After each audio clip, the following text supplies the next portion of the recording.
gini. Ini pelan sampai sana. Oh enggak. Kurang duduk gini. Nah, Kalau gitu. terlalu silau. Enggak. Ini bisa? Silau. Roh Kudus itu yang menolong kita sehingga setiap hari kita bisa serupa dengan Yesus. Jadi Tuhan Yesus itu juga diurapi Roh Kudus. Jangan kok pikir, oh dia kan Tuhan Yesus sudah nggak perlu Roh Kudus. Enggak. Justru Tuhan Yesus waktu dibaptis itu diurapi oleh Roh Kudus.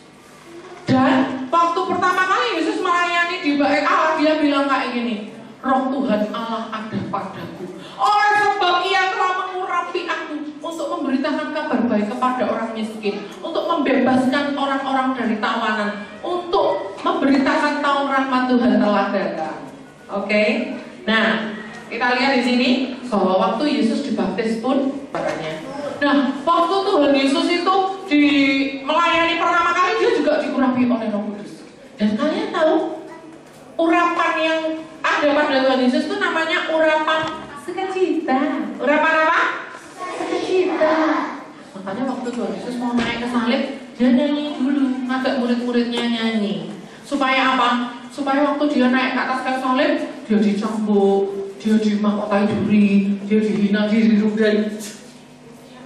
Dia bisa mengatasi semua itu karena di dalam hatinya selalu menyanyi. Menyanyi karena Yesus diberi urapan oleh Bapa di surga, urapan sukacita.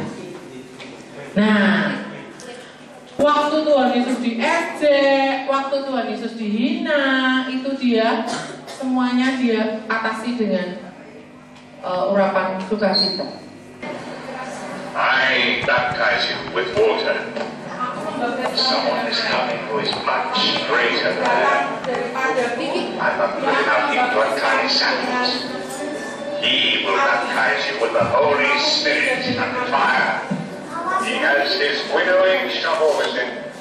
Thresh out all the grain and gather the wheat into his barn.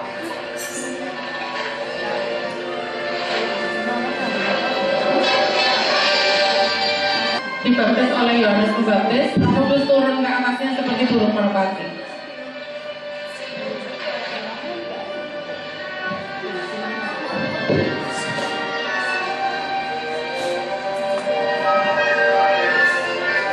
And the Holy Spirit came down upon him in bodily form like a dove.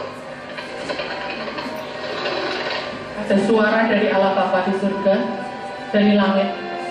And a voice from heaven said, "This is my beloved Son." Ini adalah anak yang kukasihi, kepadanya aku berkenan. Jadi waktu Yesus dibaptis itu Allah Bapa mengeluarkan suara, Allah Roh Kudus turun seperti burung merpati, dan Tuhan Yesus ada di situ, Allah Tritunggal hadir semua di situ. Keren ya? Keren ya? Nah, Roh Kudus itu dilambangkan seperti burung merpati. Hari ini kita akan belajar burung merpati kenapa ya kok dipakai oleh Tuhan untuk melambangkan Roh Kudus, untuk menggambarkan Roh Kudus. Ternyata burung merpati itu keren loh. Bu Grace sudah belajar loh. Nah, Bu Grace pengen beritahukan kepada kalian.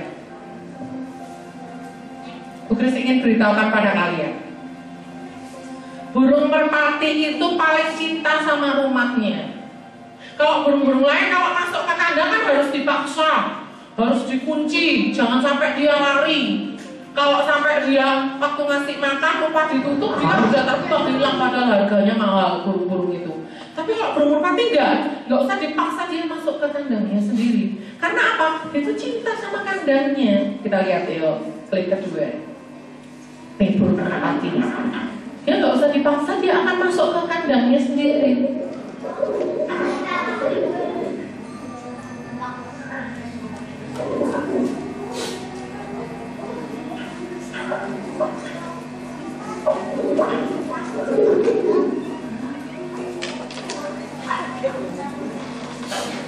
Tuh, masuk kan? Burung merpatinya masuk sendiri kan? Gak usah dipaksakan.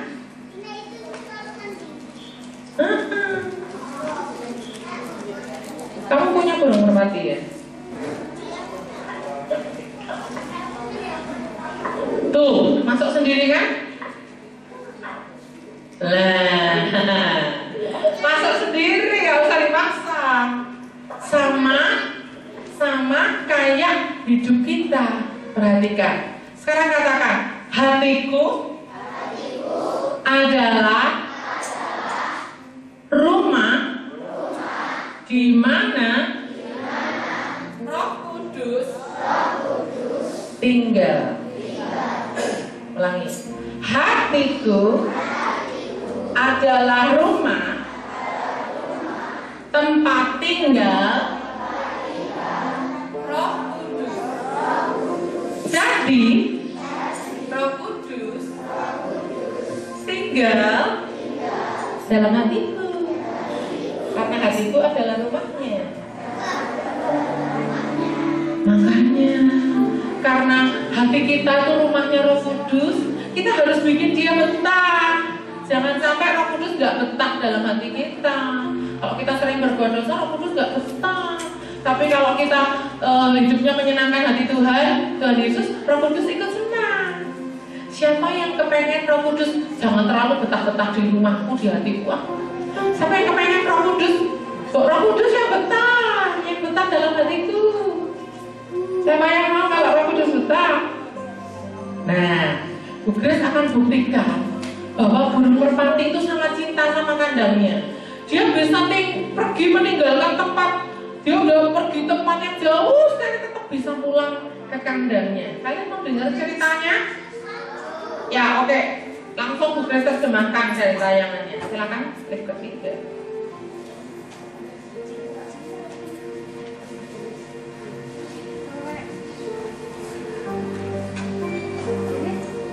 Ketiga. Nah, ini adalah burung merpati yang bernama Polly. Dia adalah merpati balap. Selama lebih kurang 48 jam, Polly itu terbang dari Inggris ke Polandia, menempuh jarak 823 mil atau 1324 km. Polly itu menetas di Koronowo, Polandia pada tahun 2008. Dan beberapa hari setelah dia menetas, dia diberi tanda berupa cincin di kakinya. Dan ini adalah pemiliknya yang bernama Marek. Dia ini suka sekali sama burung merpati sampai sering juara lomba burung merpati. Nah, ini papahnya sama mamahnya, ya.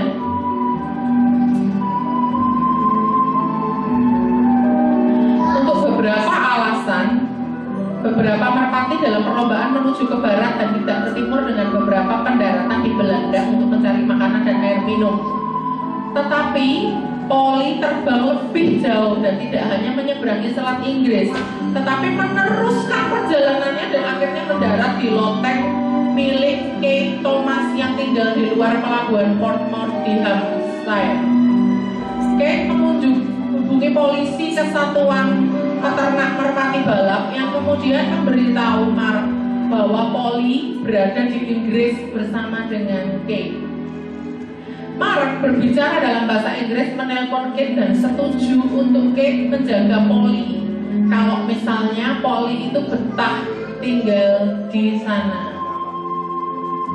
Seperti Kate menamai semua merpati-merpatinya, demikian juga dengan Polly. Kate memanggilnya Polly sesuai namanya. Polly pun diperkenalkan dengan burung merpati lainnya, dan dia segera dapat menyesuaikan diri dengan merpati yang lain dalam acara mandi, terbang bersama, dan lain-lain. Dalam beberapa waktu sampai tanggal 20 Agustus jam 1 siang waktu Kate melepas merpati-merpatinya untuk latihan harian, 2 jam kemudian waktunya tiba untuk kembali ke loteng. Tetapi Polly tidak ada di antara merpati-merpati itu. Jadi waktu teman-temannya pada terbang, Polly-nya kok nggak balik ke rumah, kok nggak ada.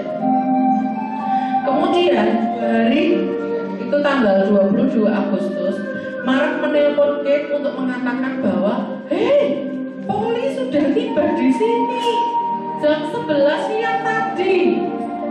Sebuah prestasi dan ketahanan fisik yang luar biasa, di mana Polly dapat menempuh perjalanan 823 mil jauhnya dari rumah. Dan semua itu tanpa pertolongan manusia dan murni penerbangan seekor burung. Dan Polly memulai maraton perjalanan pulangnya. Sepanjang hari dia menempuh rata-rata 35 sampai 45 mil per jam. Meninggalkan Portmore pada jam 1 dan sekitar jam 7 malam. Ketika mendekati Rotterdam, semestinya dia memikirkan mengenai air dan mencari tempat bermalam. Setelah minum dan beristirahat, Polly menghadapi perjalanan panjang di depan. Dan sekitar jam 7 sampai jam 7 malam dia menempuh 450 mil. Kemudian dia akan menempuh perjalanan lanjutan ke Polandia di dekat Brazil. Sekitar 30 mil terakhirnya untuk menutup hari itu, Polly mendapat dorongan terakhir untuk mengakhiri perjalanan raksasanya. Jam 11 dia telah tiba, disambut oleh pasangan loteng teman-temannya, burung teman-temannya, dan marak pemiliknya. Dan inilah saat Polly bertemu kembali dengan Marak. Wow. Dia terbang ya, dia terbang. Nah, dia kembali, ya, dia kembali ke pemiliknya. Disinilah Polly tinggal bersama dengan teman-temannya dalam kandang yang sama. Disinilah Polly lahir dan dibesarkan. Polly memulai musim dingin di mana dia berganti bulu. Nah, ini pemiliknya. Wah, dia terbang kembali ke rumahnya, jauh loh pada rumahnya itu. Berapa kilometer itu? Rumahnya itu 1324 kilo. Ditempuh dalam 2 hari. 2 hari kurang 2 jam. Jadi cuma 46 jam dia menempuh perjalanan. Dia dikembalikan sama teman-temannya lagi di kandangnya dia. System jest do wiejstwa. Tu jest gołębik z lasami.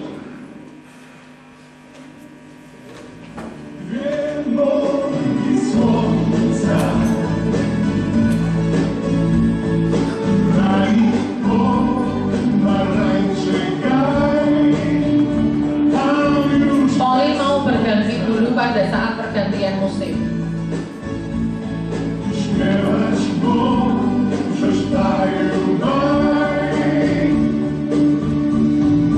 Ada sesuatu yang dilupakan Polly, bahwa Mark sama Kay ini kan berteman.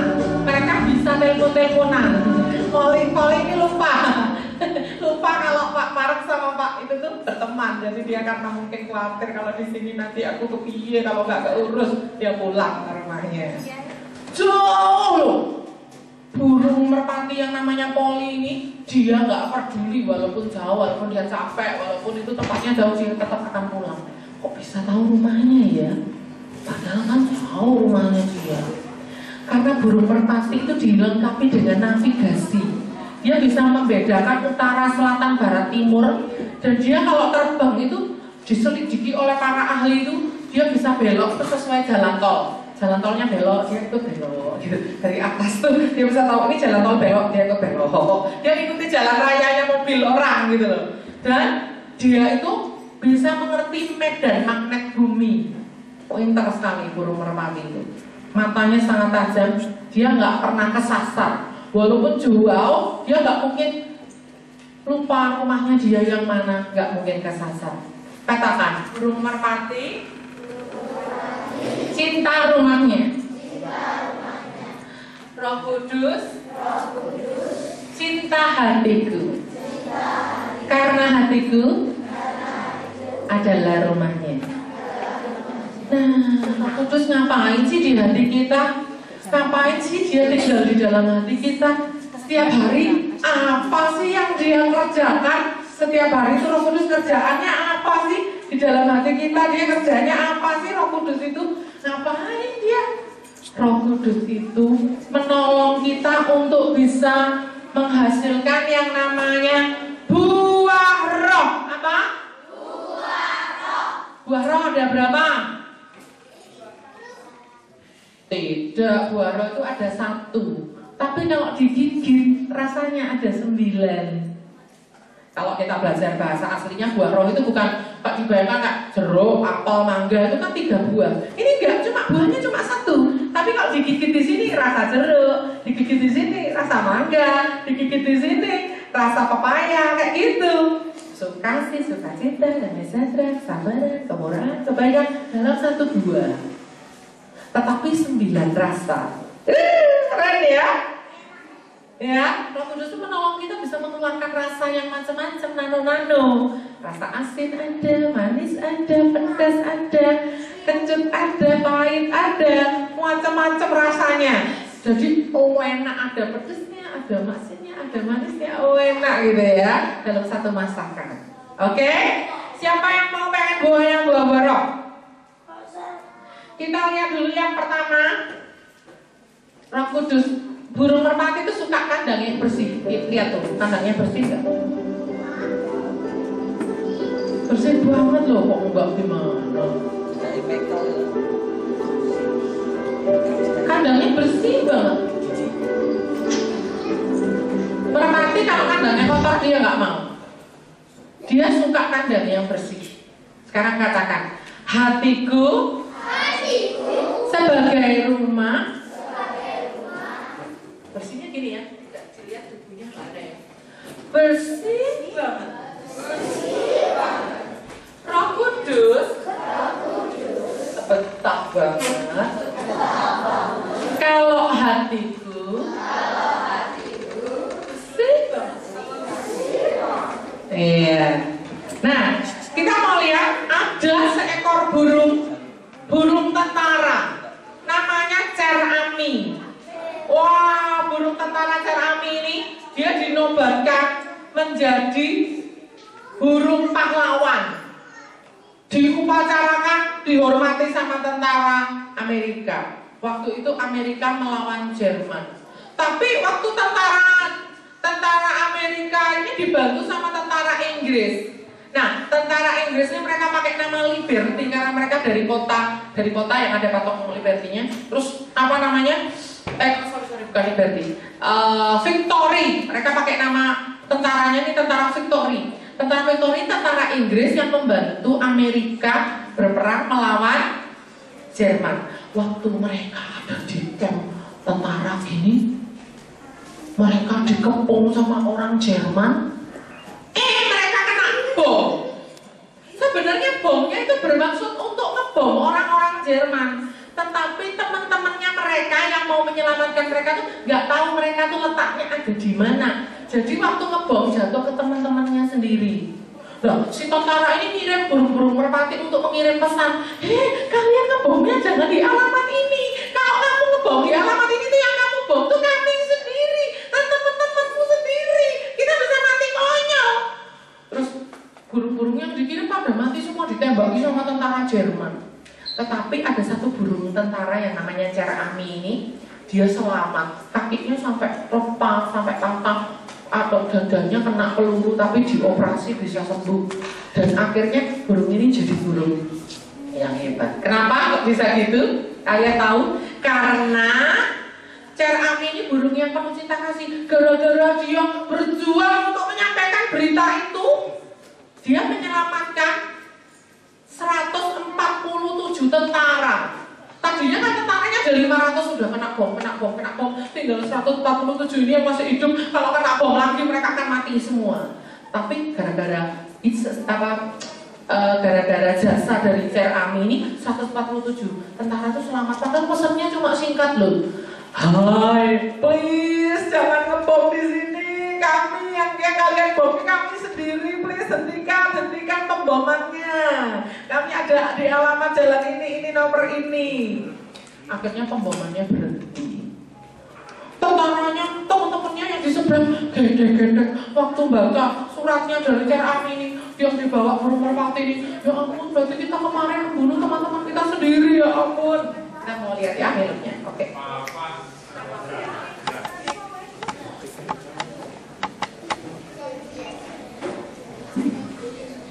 Suaranya beda.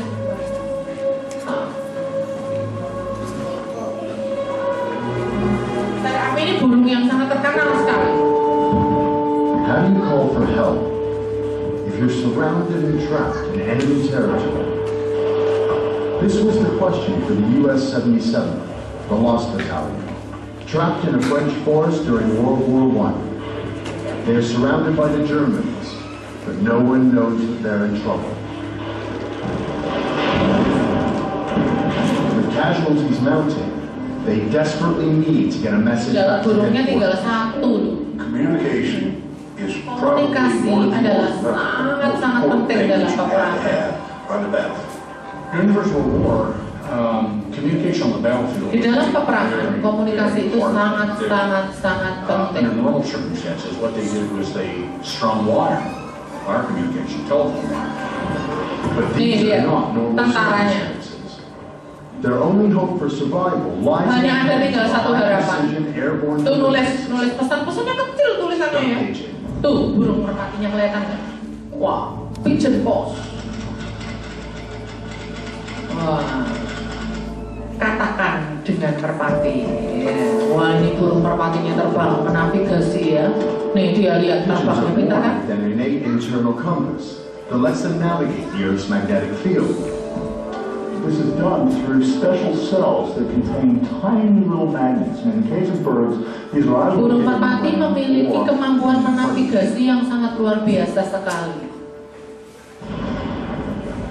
In World War I, pigeons were often used as couriers to send long-distance messages. Burung merpati dilepas, Of course, the Germans knew that these pigeons carried messages. orang Jerman tahu kalau burung merpati itu untuk menyampaikan pesan ditembaki sama One tentara by Jerman. one, the winged warriors of the 77th get picked off by the Germans.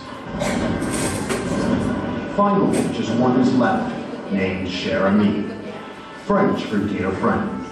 Tuh, dia membawa pesan. He sets off across the killing ground. Nah, Cher Ami ini ditembak-tembaki di perjalanan, tapi dia nggak menyerah. Dia walaupun sudah tertatih-tatih, dia tetap melakukan tugasnya. Wounded in one eye. His leg Tuh lihat, is kakinya sampai putus tinggal satu. but he does not stop. Sampai Finally, dia Cher di Ami perkemahan is into US Army depan, headquarters. barisan depan. Tuh pesannya dibaca pakai kaca pembesar, saking kecilnya tulisannya. From destruction. Akhirnya pemboman itu berhenti. Cher Ami jadi tentara, jadi merpati tentara, dihormati, diupacarakan, dijadikan pahlawan nasional. Tuh, dijadikan pahlawan nasional tuh kakinya tinggal satu kan.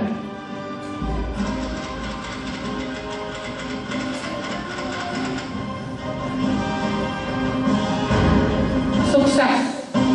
something called the Dickens Medal, which is a Akhirnya dia mendapat lencana dari pemerintah. Most Dickens Medal are pigeons. Dia dijadikan sesuatu merpati di museum, dimuseumkan.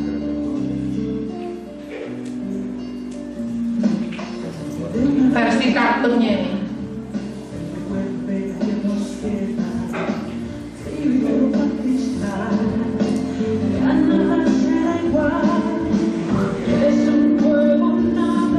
Dia menerobos api. Dia melalui banyak tantangan.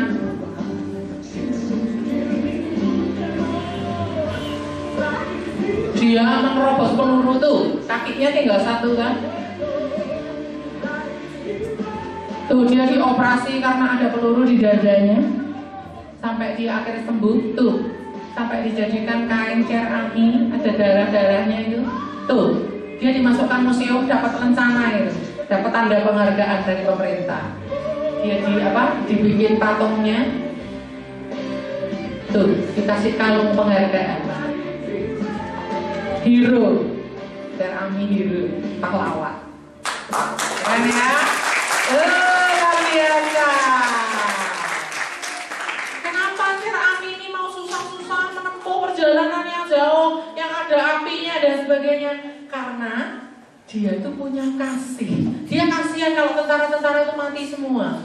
Walaupun kakinya dia jadi putus, tidak apa-apa, dia tetap terbang, dia tetap nggak gini, engklek ini ya, karena kakinya tinggal satu, dia berjuang karena dia punya hati yang mengasihi. Buah roh yang pertama adalah kasih. Kasih itu mau berkorban untuk orang lain. Kasih itu tidak egois. Kasih itu tidak melakukan yang tidak sopan. Kasih itu tidak menyimpan dendam. Kasih itu tidak sombong. Kasih itu melakukan banyak hal yang baik-baik. Siapa yang kepengen punya buah roh yang rasanya kasih? Ikuti Bu Grace. Roh Kudus, bantu aku jadi serupa Yesus dengan cara punya hati yang mengasihi, yang mengasihi, yang mengasihi, mengasihi Tuhan, mengasihi sesama, mengasihi Papa dan Mama, mengasihi kakak dan adik,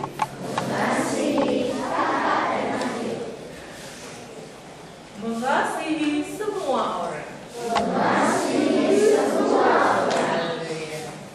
Nah, sekarang kita lihat apakah burung merpati itu punya sukacita? Kita lihat ya, burung merpati yang berwiro tuh kejar-kejaran sama seorang perempuan.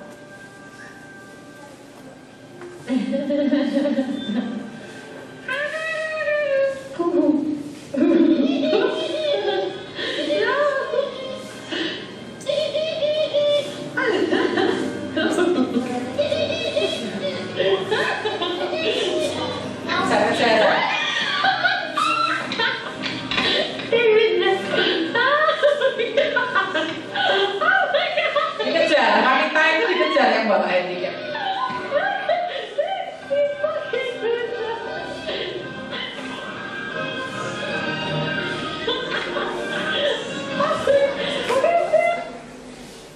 Ajak guyon, padahal ini merpatinya bukan peliharaannya dia, tapi wanita ini kan kos, kamarnya kosnya tinggi. Tiba-tiba ada merpati datang di halaman kos rumahnya, di tempatnya dia. Waktu di video gini malah dikejar. Si wanita ini yang merekam dia malah dikejar. Lari ke sini dikejar. Ajak guyon ya merpatinya. Nah, Roh Kudus itu juga sama, sukacita banget. Kita kalau hati kita ada Roh Kudus, kita nggak akan marah, bete, gampang tersinggung, bete, marah, jengkel, enggak. Tapi kalau kita ada Roh Kudus, hatinya suka cita. Siapa yang mau pengen punya buah yang ada rasa sukacitanya? Mau? Mau. Ikuti Bu Grace. Roh Kudus, bantu aku sukacita. Gampangnya sambil digoyang gini. Sukacita. Roh Kudus, bantu aku sukacita. Oke, kita lihat yang rasa yang berikutnya, damai sejahtera. Yuk kita lihat. Burung merpati ini kalau bikin sarang kok selalu di tempat yang tinggi ya. Lihat tuh, itu bikin sarang. Mereka lagi bikin sarang di tiang listrik itu, biar nggak diambil orang. Oh bukan karena itu. Ini bukan mau cari rekamannya burung merpati yang bikin sarang di tebing-tebing tinggi itu nggak dapatnya yang di kota. Walaupun mereka di kota, mereka nggak bisa meninggalkan sifat aslinya, yaitu kalau bikin sarang di tempat yang tinggi sekali. Lihat. Padahal itu tuh dia turun tuh burung merpatinya turun ngambil ranting-ranting lagi. Nanti ranting-rantingnya itu dibawa lagi naik ke tiang listrik tinggi itu. Jadi sarangnya. Jadi burung merpati ini bekerja sama membuat sarang antara merpati betina sama merpati jantan, bersama-sama bekerja sama membuat sarang. Kalian tahu kenapa kok buat sarang di tempat yang tinggi? Karena di tempat tinggi itu aman dari musuh-musuh yang mau memakan dia. Di tempat yang tinggi itu juga aman dari hujan dan badai. Kalau di tebing-tebing yang tinggi itu merpati itu aman. Karena angin nggak apa-apa, kalau di tempat yang tinggi aman di tebing-tebing itu. Nah, oleh karena itu kenapa Bu Grace menghubungkan ini dengan damai sejahtera? Karena Daud itu pernah menulis dalam kitab Mazmur. Daud pernah menulis, kalau seandainya aku diberi sayap burung merpati, aku akan terbang tinggi mencari tempat yang aman dan damai, tenang dari semua angin ribut dan badai. Gimana caranya kita bisa punya hati yang tenang dan damai? Pergi ke tempat tinggi. Tempat tinggi, bukit-bukit, gunung-gunung tinggi itu adalah siapa? Tuhan. Tuhan itu tempat perteduhan kita. Sehingga dikatakan dalam Alkitab, hanya dekat Allah saja aku tenang, daripadanya lah keselamatanku. Hanya Dialah gunung batuku dan keselamatanku. Ya, jadi Yesus itu gunung batu keselamatan kita. Kita kalau ada di tempat tinggi itu kita aman. Kalau kita nyanyi nyembah Tuhan itu sama dengan kayak kita naik ke tempat yang tinggi membangun sarang. Sama kayak burung merpati ini membangun sarang di tempat yang tinggi supaya dia aman. Lihat tuh, bikin sarang aja di tiang listrik yang tinggi. Dia nggak takut jatuh, hatinya aman. Siapa di sini yang gampang panik, dikit-dikit bingung? Bingung aku, terus nanti kepikiran, ketinggalan aku, panik. Padahal Tuhan bilang kita harus punya hati roh yang lemah lembut dan tenteram, hati yang damai. Gak gampang tersinggung, dipelerokin gini sedikit aja marah. Kamu ini gak melerokin aku tuh. Cuma diomongin kesenggol, kakinya keinjek sedikit gak sengaja aja mau marah. Aku gak mau berteman sama kamu lagi, kamu gak sadar gak hati-hati kakimu, kamu mau injek kakimu kok ada di atas kakiku. Nah, marah-marah, tidak mau hidup berdamai. Tapi kita mau punya hidup yang damai sejahtera. Ikuti Bu Grace ya. Roh Kudus, bantu aku hidup damai dengan Tuhan, hidup damai dengan diriku sendiri, hidup damai dengan teman-teman, dengan sesama, dengan semua orang. Ada yang jahat? Biarin.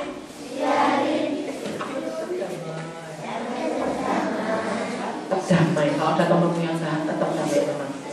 Kalian lihat kakinya Bu Grace ini? Yang sini? Ada bekasnya nggak? Kelihatan nggak? Grace memang sengaja Tuhan jangan dihilangi bekasnya, jadi kalau kemana-mana bisa untuk tanda tangannya ini bisa untuk cerita. Tanda tangannya Tuhan Yesus di kaki Bu Grace. Bu Grace ini kakinya pernah dioperasi pada saat hamil kakak situ, anaknya Bu Grace yang kemarin itu sekarang masih di kamar ya. Hamil 8 bulan tuh kakinya Bu Grace tuh sakit, itu sampai bolong, sampai kelihatan tulangnya ini. Kenapa? Karena Bu Grace itu suka menyimpan kebusukan di dalam hati. Jijik, busuk, kebusukannya sampai nempel di kakinya, dari hati keluar ke kaki busuk. Kenapa busuk? Karena sudah mau mengampuni. Marah sama papa, marah sama mama, marah sama kakak, marah sama adik, marah sama dosen, marah sama teman kos, marah sama pendeta, marah sama teman sepelayanan, marah sama semua orang. Cuma bandonya aja dipinjam, nggak ngomong aja Bu Grace marah-marah. Nggak mau berteman sama kamu lagi. Kamu nggak pinjam bando kok, ya ngomong-ngomong. Cuma gitu aja marah Bu Grace dulu. Terus Bu Grace kakinya busuk. Allah, gak sembuh. Dioperasi gak sembuh. Obat tetesnya mahal, satu obat kayak itu kecil 75.000 tahun itu tahun. Kira-kira tahun 99, tahun 2000 yang benar sakit. Akhirnya hampir dipotong kakinya Bu Grace. Kalau kakinya Bu Grace dipotong, Bu Grace gak bisa lompat-lompat kayak tadi ngasih contoh larian-larian, gak bisa. Untung Bu Grace berdoa bertobat. Adiknya Bu Grace, adiknya Om Ari, adik iparnya Bu Grace memberitahu Mbak Grace itu sakit itu karena suka kepahitan, gak mau mengampuni orang lain. Dek Tisa, bener aku emang sok pahitan. Bu Grace minta ampun. Aku sering dendam sama orang lain. Sama siapa aja sebutin? Oh ya, sama papa, mama, kakak, dosen, adik, teman-teman. Banyak tak sebutin semuanya. Minta ampun. Begitu minta ampun paginya, sorenya datang pertolongan Tuhan. Tantenya Bu Grace datang dari Jogja, terus kasih tahu obatnya, obatnya itu pakai arang aktif, hitam obatnya. Diobati itu langsung muncul dagingnya kayak dendang delimo dulu.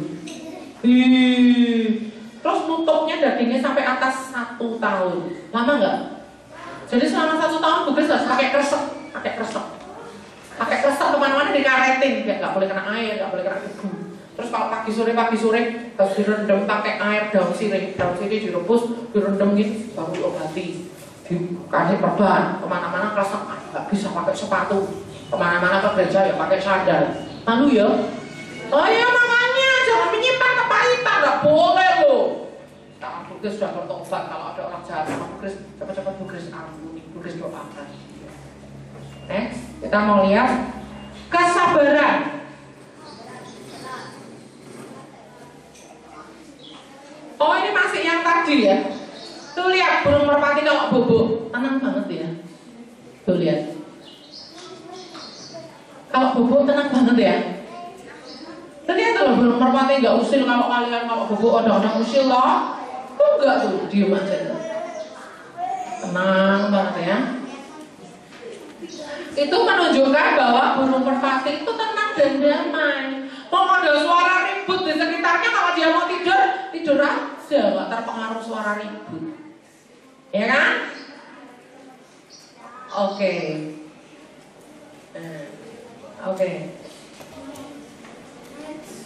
Next, kita lihat sekarang kesabaran. Nggak langsung ke PowerPoint berikut. Ya itu. Kalian lihat, ini ada burung. Usianya udah 2 bulan burung ini.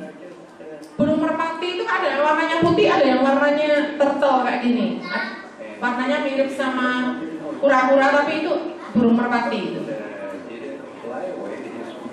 Sebenarnya burung merpati itu pada saat dia umur 15 hari dia sudah bisa terbang. Sebenarnya dia sudah bisa terbang. Dan sayap-sayapnya itu sudah kuat, sudah muncul sayap durinya, sudah kuat, bulunya sudah kuat. Dan dia sudah bisa makan makanan keras waktu umur 1 bulan. Kalau burung lain umur 10 hari itu sudah terbang meninggalkan sarangnya. Tapi kalau burung merpati enggak, tuh dipaksa-paksa terbang nggak mau. Ayo terbang ke tanganku sini, tetap nggak mau. Ayo terbang ke tanganku sini, tetap nggak mau. Kenapa? Karena burung merpati itu dia walaupun sudah bisa terbang, walaupun sudah bisa makanan keras, nggak minum susu lagi dari mamanya. Nanti Bu Kris akan jelaskan burung merpati ternyata minum susu. Walaupun bukan binatang mamalia, dia minum susu. Lah, tapi burung merpati itu nggak mau terbang kalau belum umur 2 bulan. Kenapa? Karena dia sabar menunggu prosesnya. Walaupun dia sudah bisa terbang, dia sabar nunggu sampai umur 2 bulan. Ngapain dia kok harus nunggu 2 bulan? Karena dia harus mirip kayak papa mamanya. Makanya kalau kalian lihat burung merpati terbang, nggak aja burung merpati yang masih remaja, masih kecil terbang, itu kalian belum pernah lihat. Kalau kalian lihat burung merpati terbang, itu berarti dia sudah umur 2 bulan ke atas, sudah dewasa seperti papa mamanya. Nah, itulah yang dinamakan kesabaran. Sabar itu artinya long suffering, tahan menderita. Dalam menghadapi banyak masalah itu sabar, menunggu prosesnya. Siapa yang di sini suka minum energen? Energen itu bikinnya cepat nggak? Cepat 1 menit jadi ya, nggak sampai 1 menit. Duduk yang baik. Setengah menit pun jadi ya energen itu ya. Tapi kalau kalian perhatikan, apakah energen itu bikinnya di pabriknya setengah menit? Enggak, bikinnya tetap lama. Siapa yang suka makan Indomie, super mie sedap? Bikinnya cepat nggak? Cepat, paling cuma 5 menit ya. Tapi itu bikin di pabriknya lama nggak? Lama, nggak cukup kalau cuma 5 menit. Dari tepung bisa jadi mie keriting kayak gitu, nggak bisa. Nah kalian perhatikan, di dunia ini nggak ada yang instan. Yang kalian minum mie instan itu tuh instan kan di tangan kalian, tapi prosesnya untuk buat itu tidak instan. Di dunia ini nggak ada yang langsung cepat jadi, nggak ada. Semua ada prosesnya. Sampai pengen jadi dokter, Nah, harus ada prosesnya. Bisa kamu lahir, langsung jadi dokter? Tak bisa. Bisa kamu lulus TK langsung jadi dokter? Tak bisa. Harus sekolah apa? SD, SMP, SMA, kuliah. Kuliah cuma baru jadi dokter umum. Kalau pengen jadi dokter spesialis mata, sekolah lagi. Spesialis mata belum bisa dikatakan ahli operasi mata. Kalau ahli operasi mata, sekolah lagi. S3. Iya, SD, SMP, SMA, sekolah itu 7 kali. Dapat gelar S3. Kalau Bu Grace, STLR. Nah, bisa nggak kalian kepengen jadi penari? Begitu lahir, langsung bisa nari? Nggak bisa. Harus les nari.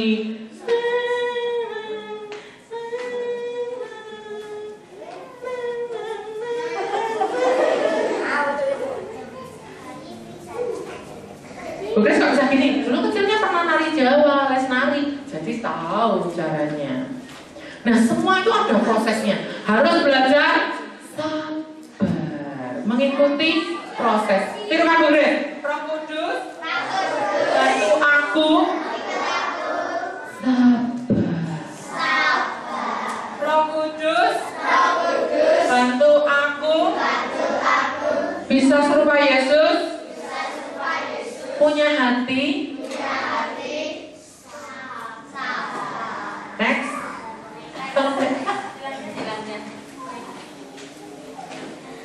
Kita mau lihat kemurahan. Suaranya mungkin.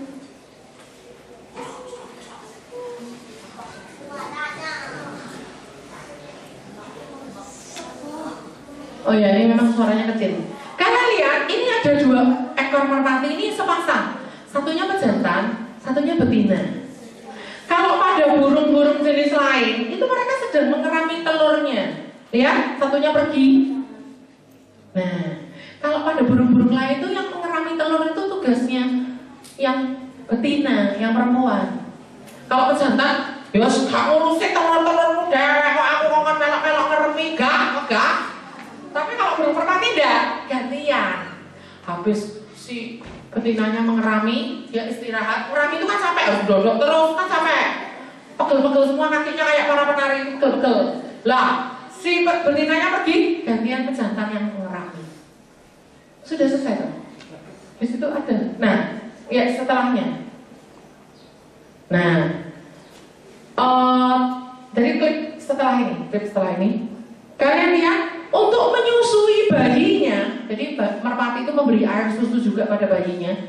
Bukan yang ini, setelah ini, bawahnya, klip bawahnya. Nah, untuk menyusui bayinya itu merpati juga kerjasama. Ini adalah bayi merpati usia 7 hari yang sedang dierami oleh pejantan. Ini yang ngasih susu ini bukan betina loh, pejantan loh. Dia lagi ngelolohin susu buat bayinya. Makanya gini-gini tuh dia numpahin susu dari temboloknya ini ke bayinya. Gitu. Ini bukan betina loh, ini jantan loh.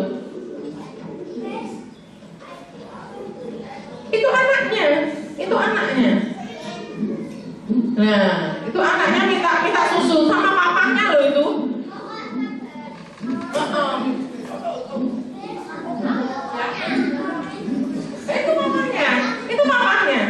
Itu papanya pejantan. Iya. Mamanya nggak ada di dalam cerita ini, mamanya nggak ada. Kita akan lihat setelah ini mama menyusui anaknya bareng-barengan. Kasih makan susu anaknya bareng-barengan. Tuh, ngeyel kok haus. Nah ini lihat nih, ada merpati jantan sama betina bekerja sama memberi susu kepada kedua anaknya. Lihat ya, itu mamanya kasih yang situ, papahnya kasih anak yang sebelah sini. Kelihatan nggak? Ya kan? Tuh, bekerja sama memberi susu.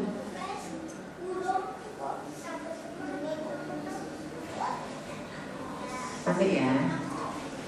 Tuh, bekerja sama memberi susu pada bayinya.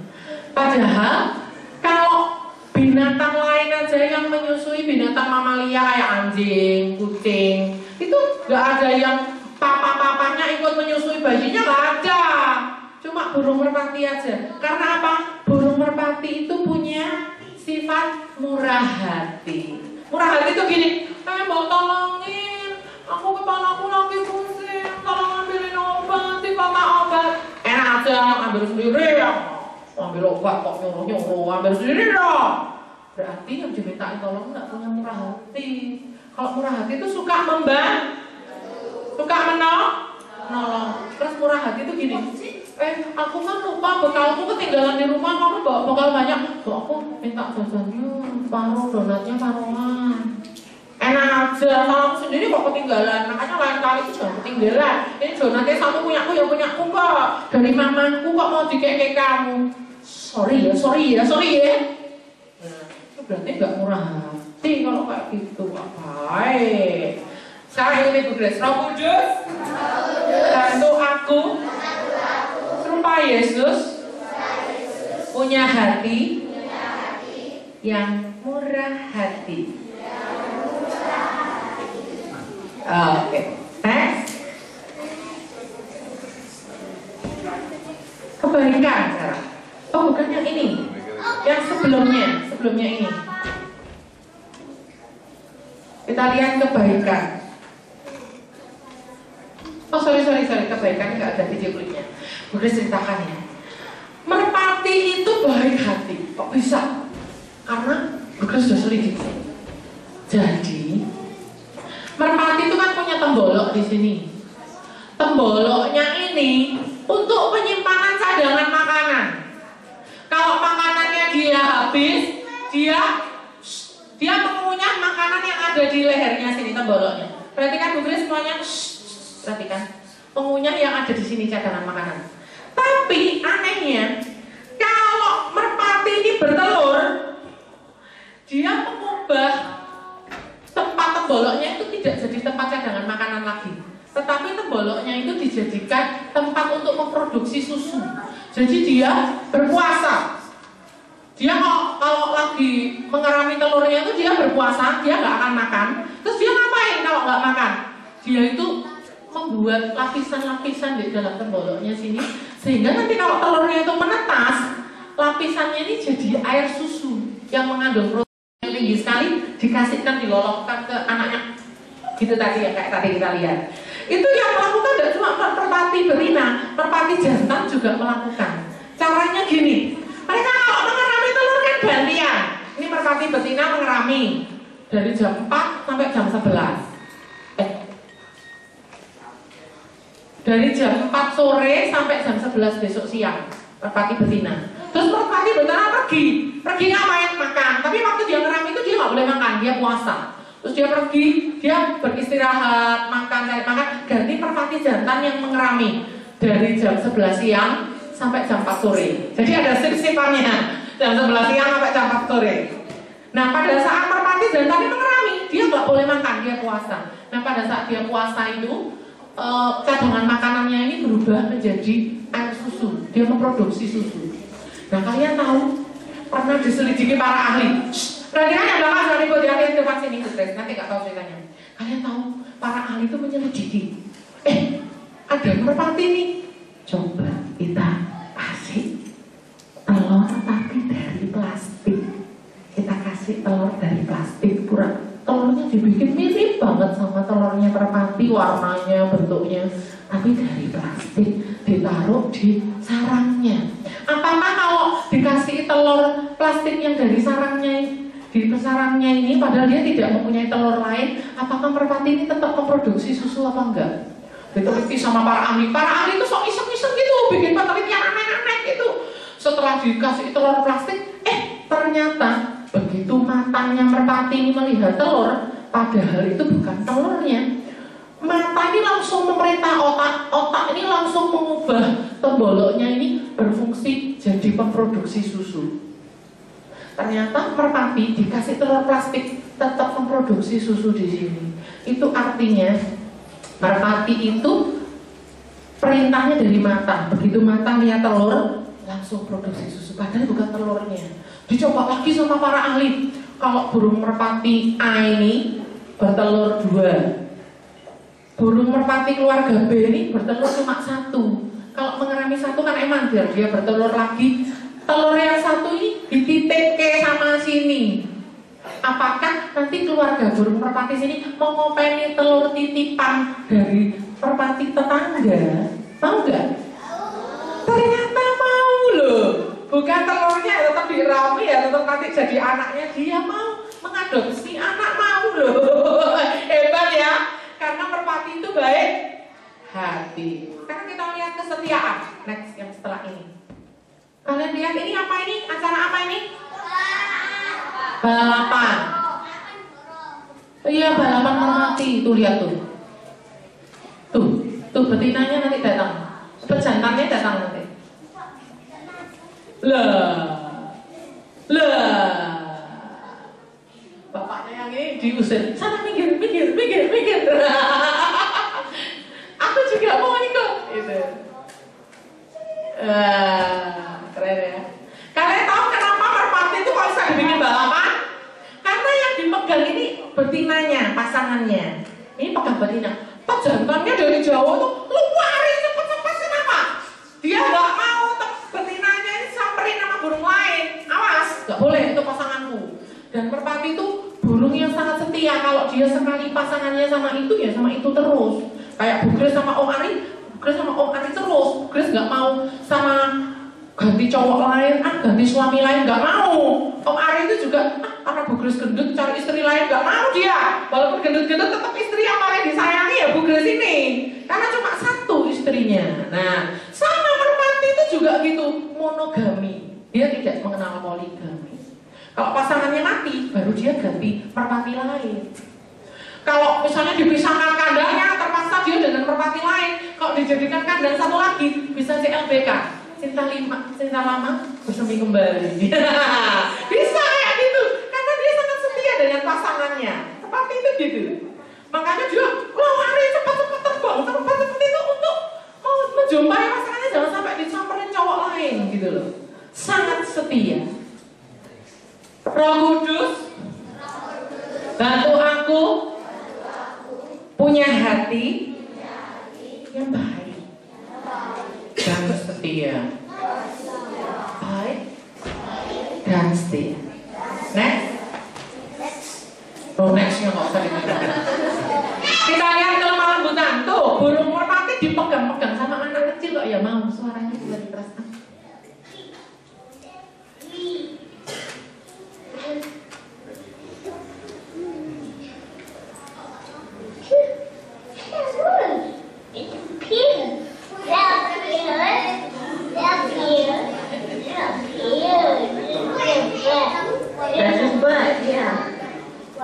Ya diajari mamanya caranya membelah itu gini loh, pelan-pelan, jangan kasar.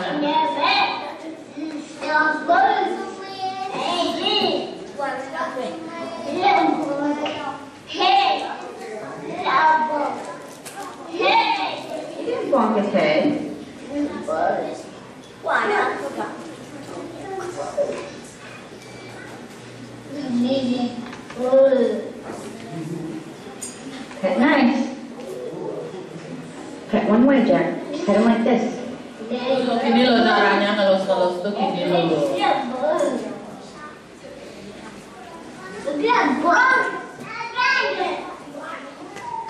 Nah ini lihat ada burung merpati lagi yang dielus-elus orang dewasa mau dia. Karena dia itu jinak. Merpati itu jinak. Dia nggak terbang takut sama orang tuh enggak. Dia lemah lembut. Makin dielus-elus tuh dia makin seneng. Lihat tuh. Gak marah kan? Dielus-elus gak marah kan?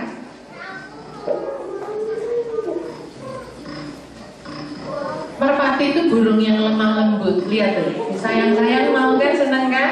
Lemah lembut kan?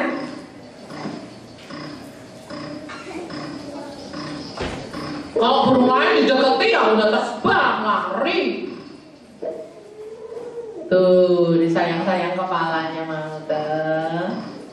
Baik tuh, lemah lembut tuh.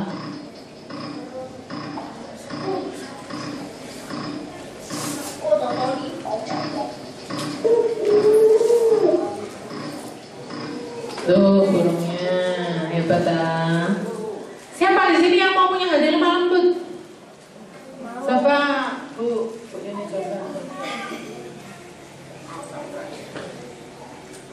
Buyun ini punya hati yang lemah lembut nggak?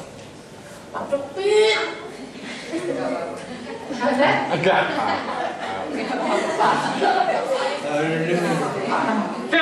Oh iya. Pak Ijo. Benar. Ngawur iki. Pak Ece.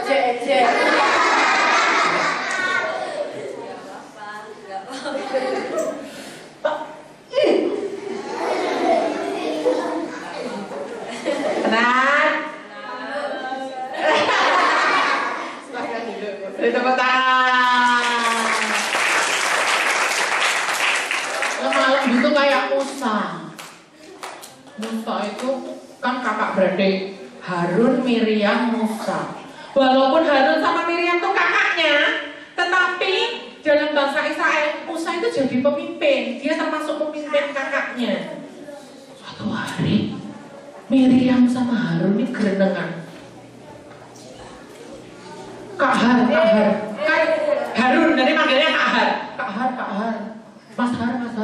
Oh itu Dek Musa yo menikah kok sama perempuan kusi yo. Gila nih. Terus yang namanya Kak Har kan namanya Miriam. Dek Mir manggilnya. Oh ya Dek Mir. Oh ki Musa ya ampun, anjiji. Musa denger nggak? Tahu nggak? Diomong-omongin yang jelek-jelek tahu nggak? Musa marah nggak? Makanya Bu Yuni kan itu tak coba tak tendang kok yang meneng aja. Ya tante. Musa tuh ya gitu. Diomongin yang jelek-jelek ya dia diem. Apa diem aja nggak marah, nggak. Apa kamu tadi bilang kak? Ingat ya kak, mimpin di sini tuh aku. Walaupun kamu tuh kakak tapi yang mimpin di sini tuh aku. Padahal kakak-kakaknya bilang, Tuhan itu kan tidak cuma lewat dia, Tuhan itu juga bisa bicara lewat kita. Kak Har itu kan juga nabi, aku ini kan juga nabi ya. Kita bertiga ini sebenarnya nabi semua. Emangnya Tuhan cuma bisa bicara lewat Demus aja. Musa loh, dari mana Demus? Lewat Demus aja, ya Kak Har. Oh ya Demir. Lalu Musanya cuma diam aja Kak Har. Gak marah, gak ganti rasanya. Itu loh, kakakku juga kok kayak gitu ya orangnya. Ya ampun, enggak. Tapi Musa itu orangnya lemah lembut. Sampai akhirnya Tuhan sendiri yang membela dia. Musa, Harun, Miriam datang ke perkemahan. Lalu Tuhan bilang gini, berani-beraninya kamu mengatai hambaku Musa ya. Kalau sama nabi lain aku bicara lewat mimpi, aku bicara lewat penglihatan. Tapi kalau sama Musa, aku berhadapan-hadapan muka dengan dia. Berani-beraninya kalian mengata-ngatai hambaku Musa. Anak kusta kalian. Anak kusta. Harun sama Miriam. Putih-putih aku kan anak kusta. Kalau Harun cepat-cepat bertobat, tapi kalau Miriam nggak cepat-cepat bertobat, akhirnya Harun sembuh, tapi Miriam tetap kena kusta. Kok bisa sembuh si Harun? Karena Musa cepat-cepat berdoa, Tuhan ampuni kakak-kakakku Tuhan. Harusnya kalau Musa nggak punya hati yang lemah lembut, ben Tuhan, terus ke Tuhan, ben sampai mati sisa. Ojo cuma kusta tok kurang Tuhan, hukumannya kurang berat, gitu ya? Enggak, Musa enggak. Tuhan ampuni kakakku, sembuhkan. Gara-gara Tuhan mendengar doanya Musa, Harun sembuh. Miriam sembuhnya 1 minggu kemudian. Dia tetap mengalami kusta 1 minggu. Bangsa Israel terpaksa nunggu Miriam sembuh, gak bisa melanjutkan perjalanannya. Nah, siapa di sini yang mau punya hati lemah lembut seperti Musa? Turunkan. Siapa yang mau punya hati lemah lembut seperti Yesus? Wah, siapa yang mau ditolong Roh Kudus untuk punya hati yang lemah lembut? Sekarang ikuti Bu Grace.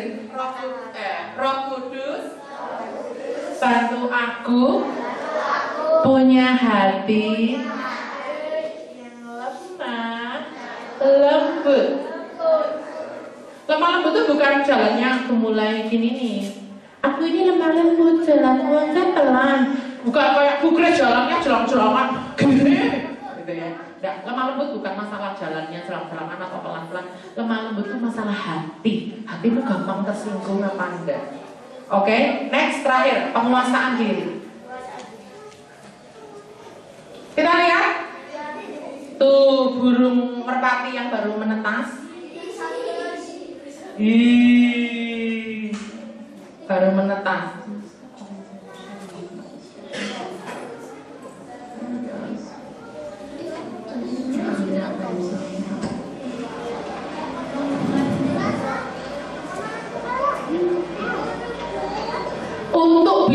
memberi air susu kepada burung merpati yang baru menetas ini, burung merpati ini berpuasa pada saat dia mengerami telurnya.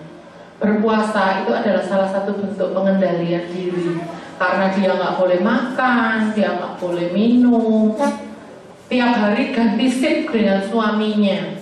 Jadi kalau yang betina itu dia berpuasa saat mengerami dari jam 4 sore sampai besok jam 11 siang. Setelah itu dia istirahat makan, tapi ganti suaminya yang berpuasa dari jam 11 siang sampai jam 4 sore. Sehingga akhirnya dua merpati ini punya air susu, bisa ngelolok, bisa ngasih susu, air susu kepada anaknya. Walaupun mereka bukan binatang mamalia, tetapi mereka berdua memberikan susu pada anaknya dengan cara pengendalian diri berpuasa. Kalau nggak berpuasa nggak bisa keluar, air susunya ini nggak bisa keluar.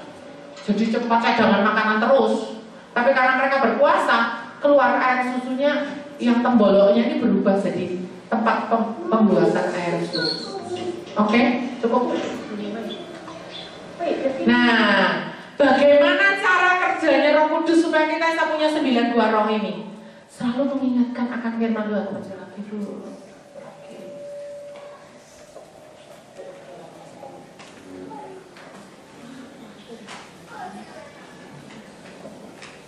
Aduh, khawatir hari-hari ini harga-harga pada mahal. Takut nyaritinnya nggak sampai. Ya. Nah ini Roh Kudus yang memberitahu, mengingatkan.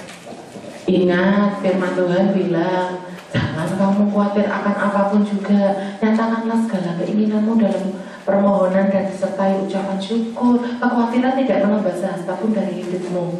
Roh Kudus ingetin firman Tuhan yang pernah kita dengar atau pernah kita baca.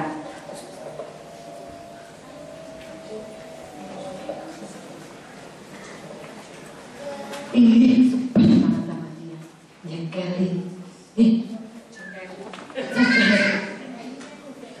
Aku terus ingetin, kamu nggak boleh kayak gitu. Firman Tuhan bilang, ampunilah dan kamu akan diampuni. Loh, artinya dia yang minta ampun sama aku. Dia kan yang salah dulu. Aku nggak ngapa-ngapain.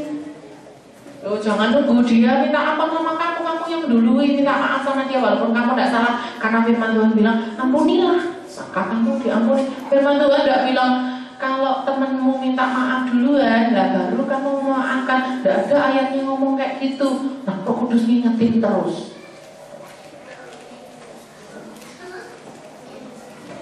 Sebel banget sama mama, cerewet minta ampun.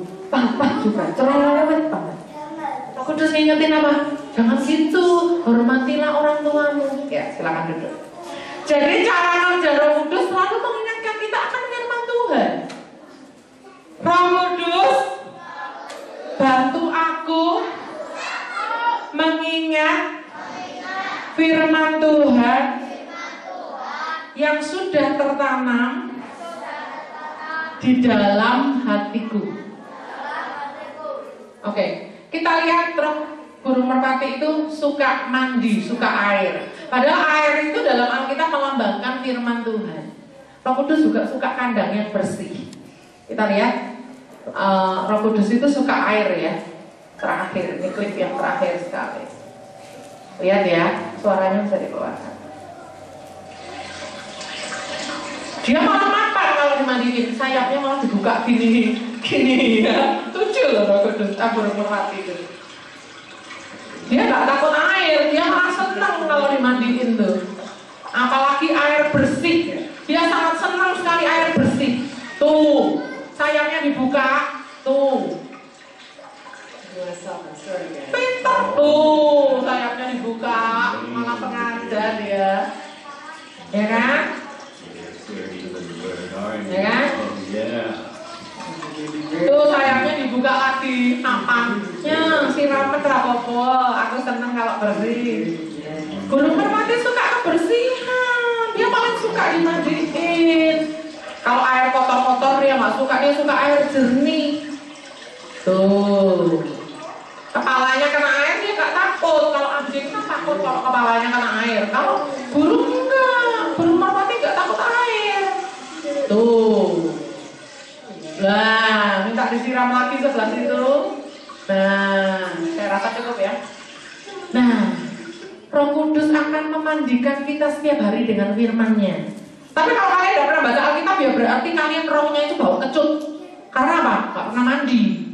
Tapi kalau kalian suka mandi, baca firman Tuhan itu seperti air yang memandikan kita, yang membersihkan kita, yang menyucikan kita setiap hari. Ikuti Bu Grace. Roh Kudus, bantu aku hidup kudus seperti Yesus dengan cara baca kitab suci, doa tiap hari kalau mau tunggu. Siapa yang mau tiap hari mandi firman Tuhan?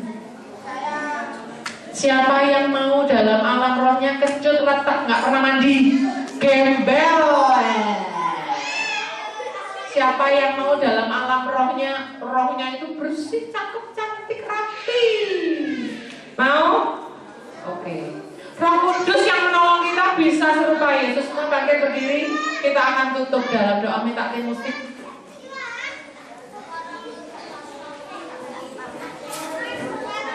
Roh